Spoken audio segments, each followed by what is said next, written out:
Architects should, for their own purpose, for their own benefit, teach as well as practice. And I say that, I wrote about it in my autobiography, actually.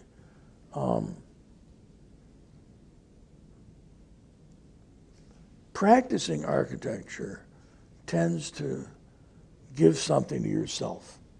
I mean, yes, you're working for a client, there's a program, etc. But ultimately, what's on your mind finds its way onto paper and onto the computer and then built. Teaching is empowering others. So education and practice are this sort of dialectical couple that you really can't do one without the other and be successful. For example, people in practice who don't teach badmouth people who teach, saying that they're not interested in building. They have no mind for building, etc. People in practice who don't teach always look down on practitioners. But actually, you should actually do both. I don't think you should teach immediately out of school, but I think your obligation is to teach at some point when you have something to teach. And because it's also a part of giving back. When you empower others, which is about architecture, is ultimately an ethical pursuit. And it's about giving back. And a part of giving back is to empower others. You do that generally, simplistically, through the vehicle of teaching. That assumes you have something to teach. But if you teach to the exclusion of not practicing, that's a problem, because you really are out of touch with what's happening. Our schools, as it turns out, problematically, from my point of view, have been too much like practice. Many people in practice feel that a school's sole purpose or primary purpose is to prepare young men and women to practice. That's not true. The primary purpose of education is to endow the young with an ethical sense to be able to answer complex questions when they get out in practice. For example, I personally loathe architects forensically who testify in court against other architects. We have such a person in the Chicago chapter of my age precisely, whose name shall be unspoken. You can't really, I don't really appreciate architects taking a position in court against other architects. I really don't. So I have a problem with that. I think the ethical issue is at the root of architectural education. It's not professional practice. It's not design even. It's really about ethics. You're supposed to learn this stuff from your mommy and your daddy. But if you don't, you have to get it somewhere. And you cannot go into a profession like architecture without that. I use the word profession. Now, in the AI, I have a problem. You'll see Zurich, who's in DC now, I guess the convention's in Washington, asked me to write. He's starting to ask some people to write something for their journal, a little 300-word piece to get whatever's on your mind off your chest or whatever. So you'll see what I wrote about that subject. I think that you need to be ethically inclined as an architect. You need to be ethically inclined as a human being, but particularly as an architect. In other words, doing the bidding of, say, a real estate developer who is simplistically, generally speaking, a bottom feeder, only interested in profit. I mean, where is the conscience behind the building with such a client? So thus you have to have an ethical wherewithal. You have to be able, how do I say this cogently, to say no and still get something built. Sounds easy, very tough. How do you say no and get something built is really the question. So I think ethics are a part of education, and frankly, a part of architecture education. Actually, it's interesting to me. My son went to the University of Chicago B School, and they had two courses available on ethics. So why is it that generally, simplistically, architecture schools have no courses on ethics? I think that's a problem. And it shows an interest in this stuff. I mean, you all know, whether the recession of our time or not, architecture has basically been following the money. Go where the money is. So in OPEC in the 70s, you would find SOM, Bruce Graham, all of them, in Iran.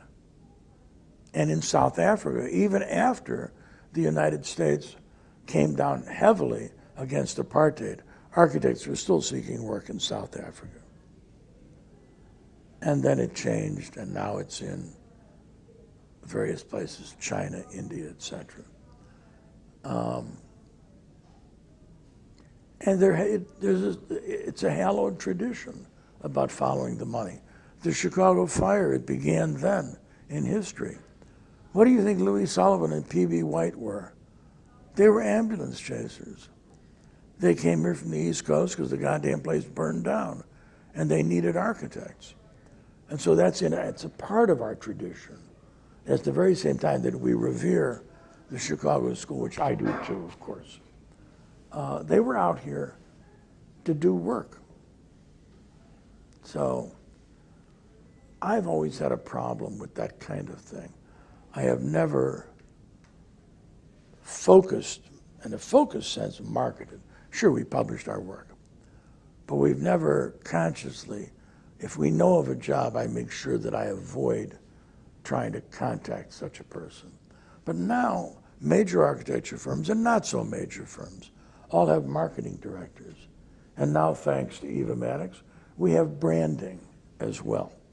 So architects are talking about that. What does branding really mean? This is branding. The McDonald's arches, right? So I realize, listen, this is all the ravings of a very old man. This is not my time, and I understand that. And I think God in his wisdom made sure that we died at a certain age.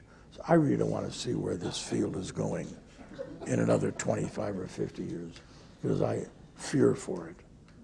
Unless there's an ethical basis by which you make judgments. And that's why teaching is really important. You have to make sure that you teach that to the young. But then you have to also make sure that it's implicit in your own work and in your own life and in your behavior. I appreciate your comment or question about nature. But you can find it in many places, not just in nature. But I'm not sure that we're at a stage right now that you can find it in the computer. So, I mean, I was just on Frank Gehry's jury at Yale, and Greg Lynn, who's the other side of the coin, his jury as well. And the work was mezzo-mezzo, was not so great. It was all computer-driven, of course. Not all, but mostly. And occasionally a kid would show a huge amount of work of drawing. And I thought, wow, that's fabulous. Actually, as a sign of the times, of the problem of the times, at the opening, the show that I have at the Graham Foundation began at Yale virtually a year ago, 10 months ago. When it opened at the Graham, several young people in school came up and were wowed by all the drawings that I had. And that's a tragedy. I mean, of course I draw. I mean, I was trained to draw. So I draw. And I can put myself, whatever there is inside, into my work through the vehicle of drawing. I don't see that with the computer, if you want the honest to God truth. It just doesn't, there is no soul. I mean, I hate to talk about abstractions like soul or the ineffable, the unutterable, but we all know what I'm talking about, whether you know how to attain it or not. I think you do it, if you really want to get serious, to get involved with such things, you do it by thinking, not by rattling stuff off. Actually, that from a person who has been as action-oriented as anybody, but it's actually the time that you have by yourself, that you sit and you think while you work. That's really crucial. Now, how to convey these things to a student, to the young, is a part of education. And I assume that those of you who are on this education committee are interested in such things. Those of you that aren't on the education committee, I would think you'd be interested in these things anyway. How you get to the source of what makes you design in a certain way, let's say. I remember I had a professor at Yale, an Asian chap, who kept saying, "You have to dig down deeply, Stanley," which I didn't understand at the time and was not capable, frankly, of doing, of looking at myself. But with age, if you live long enough, the key to the whole goddamn thing is health. You have to live long enough that you have time so that you can see what it is you're doing and think about what you're doing. I hate to be this abstruse with such a committee, but those are what my interests are.